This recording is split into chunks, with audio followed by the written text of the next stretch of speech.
Santuario. Figuras terrenales, realidades celestiales. Bienvenidos amigos, qué bueno encontrarnos para seguir estudiando este fascinante tema del santuario. Hoy reflexionaremos sobre dos grandes obstáculos que dificultan la comprensión del tema del santuario, tal como lo presenta la Sagrada Escritura. Es muy importante reconocer que la doctrina del santuario tiene su fundamento en el Antiguo Testamento, pero se le da continuidad en el Nuevo Testamento, formando un todo armónico, una unidad teológica coherente. Vale la pena preguntarnos, ¿por qué la creencia en un santuario celestial donde Dios habita y Cristo ministra en favor del hombre es irrelevante para la mayoría de los cristianos? Si somos honestos, tenemos que reconocer que el estudio juicioso de esta creencia bíblica, que se extiende copiosamente desde el Génesis hasta el Apocalipsis, ha sido descuidado por el mundo cristiano a lo largo de la historia. Con mucha razón, el teólogo Luis Berkhof se lamentaba por la falta de énfasis en la obra que Cristo realiza en el santuario celestial. Quiero decirles que hay por lo menos dos razones que han impedido que muchos cristianos puedan ver con claridad a Cristo ministrando en el santuario celestial, tal como se revela en las Sagradas Escrituras. En primer lugar, podemos decir que ignorar o no interpretar correctamente la tipología bíblica puede estorbar el entendimiento para la comprensión del ministerio de Cristo en el santuario celestial. ¿Qué es tipología? Pues amigos, de manera sencilla podemos definir la tipología como la relación representativa y correspondencia que ciertas personas, eventos e instituciones del Antiguo Testamento tienen con personas, eventos e instituciones correspondientes en el Nuevo Testamento. Esto indica que hay parte de la escritura veterotestamentaria que podrían ser mejor comprendidas a la luz de la revelación neotestamentaria. Por ejemplo, después de la entrada del pecado en este planeta, Dios instituyó el sacrificio de corderos para enseñar y simbolizar la muerte de su Hijo en favor de los pecadores. Eso está en Génesis 3:21. Después vino Jesucristo, el Cordero que fue muerto desde la fundación del mundo. Gracias a la sangre del Cordero, también los primogénitos de los israelitas fueron salvados en Egipto. El Cordero Pascual representaba entonces a Cristo, el que murió para redimirnos de la esclavitud del pecado. Es por eso que el profeta Isaías también profetizó sobre el sacrificio vicario del Mesías. Y esta verdad enseñaba que ahí en el ritual del santuario hay tipos y hay figuras, y aquellos sacrificios señalaban a Cristo y su entrega en la cruz del Calvario. Es por eso que Juan el Bautista, cuando ve venir a Jesús, sencillamente dice: «He aquí el Cordero de Dios que quita el pecado del mundo». Cuando Cristo exclamó en la cruz: «Consumado es», indicó que había realizado el gran sacrificio y ya no era necesaria la muerte de los corderos que lo prefiguraban, pues el camino al cielo estaba abierto definitivamente. El Nuevo Testamento declara que con la muerte de Cristo se cumplieron las profecías del Antiguo Testamento referentes al sacrificio del Mesías como el Cordero de Dios. Otra institución tipológica es el santuario construido por Moisés y cada uno de los servicios y ceremonias que se realizaban en él. Este sistema tenía como propósito prefigurar y señalar la realidad del más grande santuario celestial y el más perfecto sacerdocio, el de Cristo en el santuario del cielo. El santuario terrenal y sus servicios, como se revela en Éxodo y Levítico, están conectados con el santuario celestial y sus servicios, como se muestra en el libro de Hebreos y Apocalipsis. Es decir, la comprensión de lo que ocurría en la tierra nos ayuda a entender lo que está ocurriendo hoy en el cielo.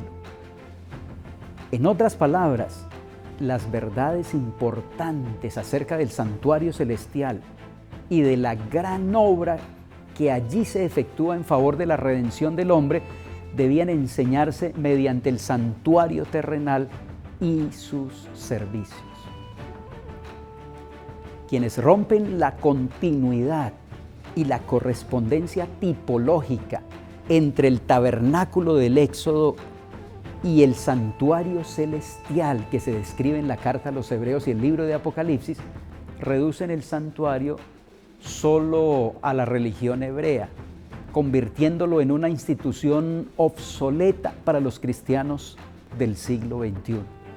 Por eso, es necesario entender que el santuario terrenal y sus servicios revelaban importantes verdades relativas al santuario celestial y a la gran obra que se lleva allí a cabo para la redención del hombre. Cuando respetamos la conexión entre el santuario terrenal y el santuario celestial, esta creencia cobra vigencia para todos aquellos que desean saber qué está haciendo Cristo en el cielo después de su ascensión. En segundo lugar, podremos decir que otro gran obstáculo, otra gran dificultad para la comprensión del tema del santuario en toda su dimensión es la tendencia a espiritualizar las realidades celestiales. Esto se puede evidenciar en la enseñanza, por ejemplo, del Papa Francisco sobre la iglesia que peregrina hacia el cielo. El líder de la Iglesia Católica declaró que el cielo no se trata de un lugar físico, sino que representa un estado del alma. Esta tendencia a desmaterializar las cosas y lugares celestiales se originó en Platón, quien enseñaba que todo lo material es malo y lo espiritual es bueno. Este concepto fue recogido después por Filón, un escritor judío del primer siglo, quien sugirió que los pasajes concernientes al santuario celestial deberían interpretarse metafóricamente. Él también se refirió a las cosas celestiales de tal manera que negaba su existencia real, excepto en el ámbito de las ideas o los pensamientos. Podemos entonces decir que el dualismo griego contribuyó a impedir que se desarrollara una teología del santuario celestial entre el cristianismo. Aunque se reconocía el carácter tipológico del santuario hebreo, nunca se tomó con seriedad teológica esa tipología. A finales del siglo XIX, el doctor John Harvey Kellogg presentó la herejía de la espiritualización y el panteísmo. Kellogg intentó eliminar la existencia de un santuario celestial real. Él enseñaba que la presencia de Dios lo permea todo, que el cielo está donde Dios está y Dios está en todas partes. Así que si Dios está en todas partes y si el cielo se encuentra donde Dios está, entonces también el cielo debería estar en todas partes. Si eso fuera así, ¿dónde está el santuario? Con este silogismo se hace irrelevante el ministerio de Cristo en el lugar particular del santuario. Kellogg, mis apreciados amigos, ya murió. Sin embargo, sus ideas siguen vivas en la mente de algunos que creen que en el cielo no existen realidades tangibles, pues Cristo lo llena todo.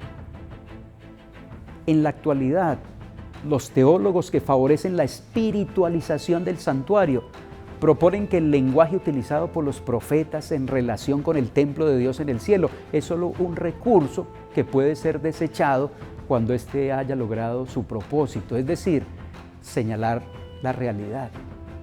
No obstante, los autores del texto bíblico retienen el lenguaje y su significación desde el principio hasta el final.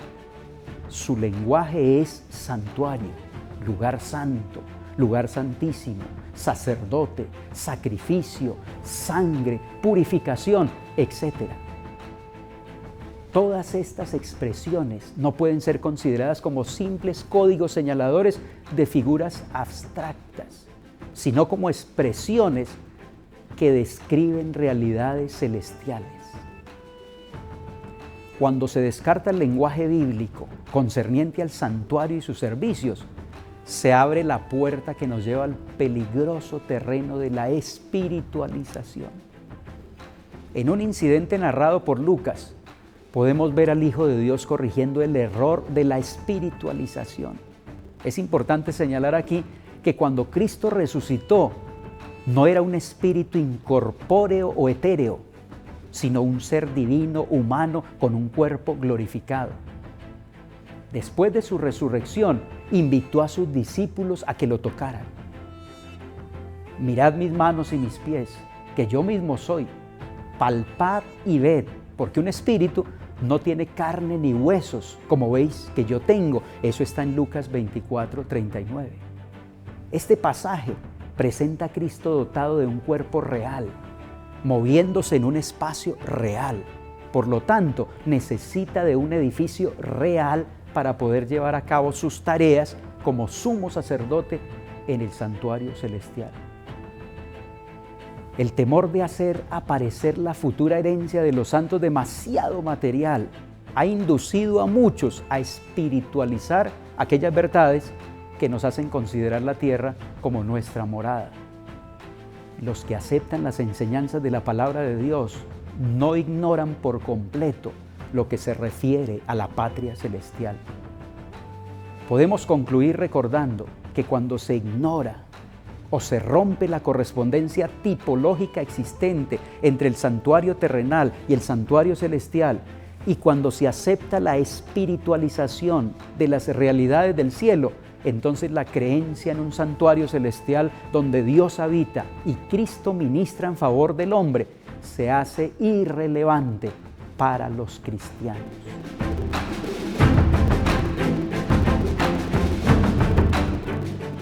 Hoy veremos cómo el autor de Apocalipsis utiliza 7 visiones del santuario para estructurar todo este libro profético. La estructura literaria del Apocalipsis puede ser dividida en 7 escenas introductorias relacionadas con el santuario.